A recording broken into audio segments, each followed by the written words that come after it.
পাচ্ছি সকাল ৯টা-১০টার পর থেকে শিবিরের অভিযোগের শেষ নেই। তারা স্বপ্ন দেখেছিল তাদের হবে ভোটের পাহাড়, এখন তারা স্বপ্নে দেখতেছে বাস্তবে রূপ পাচ্ছে তাদের ভোটের পাহাড় না অভিযোগের পাহাড়। শিবির নিজেদেরকে অনেক বেশি গুণান্বিত, অনেক বেশি মেধাবী, অনেক বেশি ভোটের অধিকারী মনে করেছিল, কিন্তু বাস্তবে যখন দেখছে যে তাদের মাঠ ফাঁকা, তখন এসে অনেকটা তারা পাগল প্রায় হয়ে গেছে। ঘণ্টাখানিকের মধ্যেই পাবেন যারা বলবেন যে না, ছাত্র দলের এই রায়, ছাত্র দলের এই রেজাল্ট আমরা মানতে পারছি না। নির্বাচনে আমার যা মনে হয়, ছাত্রছাত্রীদের মতামত, ছাত্রছাত্রীদের ভোটের যে অবস্থা, বাংলাদেশ জাতীয়তাবাদী ছাত্রদল বিপুল ভোটে জিতে যাবে এবং প্যানেল সহ জিততে পারে এমন একটা পুরোদমের সম্ভাবনা তৈরি হয়েছে। এমন সম্ভাবনা দেখে হেরে যাওয়া যে দলগুলো রয়েছে, যারা অনেক বেশি আশা প্রত্যাশা নিয়ে এই ডাকসু নির্বাচনে এসেছিল, তারা মনেই করেছিল যে তারাই শুধু জিতবে আর দুনিয়াতে কেউ নেই, তারা এখন অনেকটা সংগঠিত হচ্ছে যে কিছুক্ষণের মধ্যেই তারা বলবে যে নির্বাচনে কারচুপি হয়েছে, নির্বাচন আমরা মানি না, নির্বাচনে অসঙ্গতি হয়েছে। এটা তাদের হিংসার প্রতিফলন। সো আমরা নিঃসন্দেহে বলতে পারি একটা গ্রুপকে আপনারা হয়তো আর ঘণ্টাখানিকের মধ্যেই পাবেন যারা বলবেন যে না, ছাত্র দলের এই রায়, ছাত্র দলের এই রেজাল্ট আমরা মানতে পারছি না। বর্তমান বাস্তবতা, দীর্ঘ সময়ের ফ্যাসিবাদ বিরোধী আন্দোলনে ছাত্র দলের যে ভূমিকা, এটা ছাত্ররা মনে রেখেছে। ছাত্ররা বিগত এই 5 আগস্টের পরের কয়েকদিনের কথা শুধু মনে রাখেনি, জুলাই আন্দোলনকে মনে রেখেছে। জুলাই আন্দোলনের আগে হাসিনা বিরোধী আন্দোলনে যে ছাত্র দলের ভূমিকা ছিল, এটা তাদের মনের শিকড়ে গেঁথে গেছে এবং সেটাই প্রতিফলন আজকে ভোটের ব্যালটে ঘটছে বলেই আমাদের বিশ্বাস। এবং এই কারণেই ছাত্র দলের বর্তমানে পূর্ণ প্যানেলে বিজয় লাভ করবে এবং রমরমা অবস্থা ক্যাম্পাসে। ডায়ালগ সুবাসিত টয়লেট ক্লিনার, যার পাওয়ার প্লাস ফর্মুলা টয়লেটের কোনায় কোনায় পৌঁছে 99.99% জীবন ধ্বংস করে। রিমার্ক, আবিদ নিজে প্রার্থী এবং গতকালকে আমাদের যে নির্ধারণী নিয়মকানুন দেওয়া হয়েছিল, এগুলোর মধ্য থেকে যে প্রার্থীরা তাদের কার্যক্রমে ইনভলভ থাকতে পারবে বা যেতে পারবে, সেখানে আবিদ গিয়েছে এবং সেটা একজন শিক্ষকের অনুমতি নিয়েও সে গিয়েছে। এখানে আবিদের কোনো ধরনের আচরণবিধি লঙ্ঘন হয়েছে প্রশ্নই ওঠে না। আর ব্যালট পেপারে যে বলা হচ্ছে যে টিক দেওয়া ছিল, ব্যালট পেপারে টিক দেওয়া ছিল 2টা ভোটার সরাসরি তো শিবিরের নামে অভিযোগ করেছে যে সাদিক কায়েমের নামে এবং ফরাদের নামে টিক দেওয়া ছিল। এটা তো শিবিরের এগেনিস্টের কথা। আমাদের ছাত্র দলের প্রত্যেকটা লোক নিশ্চিতভাবে জানে যে আমাদেরকে যারা ভোট দেবে তাদের জন্য আজকে কোনো কাজ করতে হবে না, তাদের জন্য আমরা 17 বছর ধরে কাজ করেছি।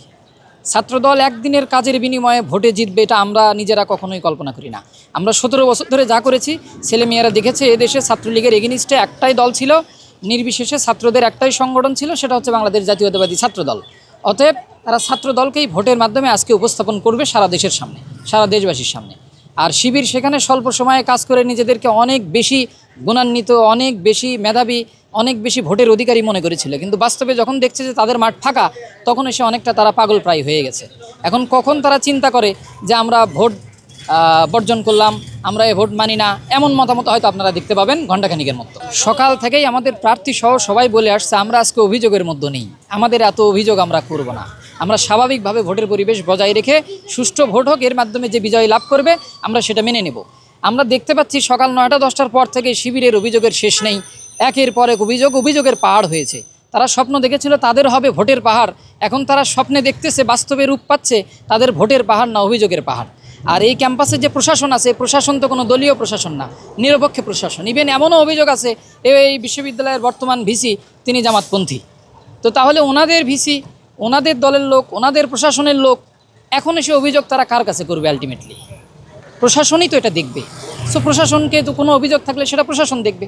প্রশাসনে তো আলটিমেটলি ছাত্র দলের কোনো ইন্টারফেয়ার তো দূরের কথা, আমরা ওর আশেপাশেও নেই, আমরা স্বাভাবিক গতিতে চলছি এবং আমরা চাচ্ছি যত অভিযোগ কম করে। আমাদেরকেও হেনস্থা করা হয়েছে টিএসসি কেন্দ্রে, একজন শিক্ষক আমাদেরকে দূরে ঠেলে দিচ্ছে, একের পর এক দূরে ঠেলে দিচ্ছে, আমাদের প্রার্থীকেও থাকতে দিচ্ছে না।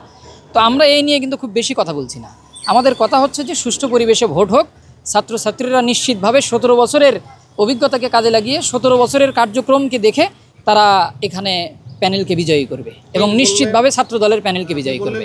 আমরা এগুলো আশঙ্কা আজকে কোনো অভিযোগই করতে চাচ্ছি না। উনি ভিসি, আমরা ওনাকে ভিসি হিসেবেই মানতে চাচ্ছি, উনি প্রধান কর্তা, তাকে আমরা সেই জায়গায় রেখেই আমরা আমাদের ভোট পরিচালনা করছি। আমরা আজকে কোনো অভিযোগের মধ্যে নেই। আমাদের কথা ছেলেমেয়েরা নির্দ্বিধায় স্বতঃস্ফূর্তভাবে শুধু ভোট দেবে। বাংলাদেশপন্থী ছাত্রছাত্রীদের জন্য একের পর এক ভোট পড়তেছে এবং সে ভোটের বিজয়ী ভাব যখন মাঠে ফুটে উঠেছে, তখনই অনেকের গা জ্বালা শুরু হয়েছে। সব কিছু মিলে বলতে চাই যে আমরা বাংলাদেশের এই ঢাকা বিশ্ববিদ্যালয়ের শ্রেষ্ঠ বিদ্যাপীঠের ছেলে মেয়েদের রায়ের ওপরে রায়কে মেনে নিয়েই আমরা আগামীর পথে ছাত্র রাজনীতি করতে চাই।